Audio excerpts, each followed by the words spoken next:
সবকিছুরই তিথি আছে, বিয়ে, কারো অন্নপ্রাশন, কারো উপনয়ন, সবকিছু সমস্ত তিথি মেনেই কিছু করা হয়। তিথি মেনেই করা হয়। তো সুতরাং গ্রহ সংস্কার যদি ভালো তিথি মেনে করা হয়, তাহলে কিন্তু আপনি যে গ্রহ সংস্কারের যে অশুভত্বগুলো আপনি ফিল করছেন, সেখান থেকে বেরিয়ে এসে আপনি অনেক ভালো জীবন কাটাতে পারবেন। এটাই হচ্ছে মেন কথা।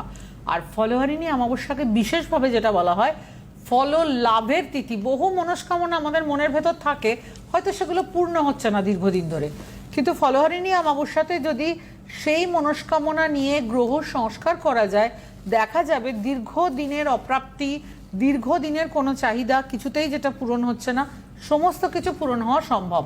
এবং এটা অর্থের ক্ষেত্রে, বিবাহের ক্ষেত্রে, দাম্পত্য জীবনের ক্ষেত্রে, সন্তানের পড়াশোনার ক্ষেত্রে, প্রত্যেকটা ক্ষেত্রেই প্রযোজ্য। যে আমাদের জীবনে যখনই আমরা মনে করছি যে আমাদের এই জিনিসটাতে বাধা আসছে, তখনই যদি সেই একটা শুভ তিথিতে গ্রহ সংস্কার করানো যায়। সব অমাবস্যা কিন্তু সমান পাওয়ারফুল হয় না, ফলহারিণী খুব পাওয়ারফুল অমাবস্যা। এবং একটা শুভ তিথিতে যদি সেই কাজটা করানো যায়, তাহলে হরোস্কোপে যা কিছু নেগেটিভিটি, যা কিছু আপনার অপ্রাপ্তি, যা কিছু চাহিদা পূরণ হচ্ছে না, দীর্ঘদিন ধরে চাইছেন কিন্তু সেই মনস্কামনা, সেই চাহিদা পূরণ হচ্ছে না, সেটা কিন্তু পূরণ হওয়া সম্ভব। আমরা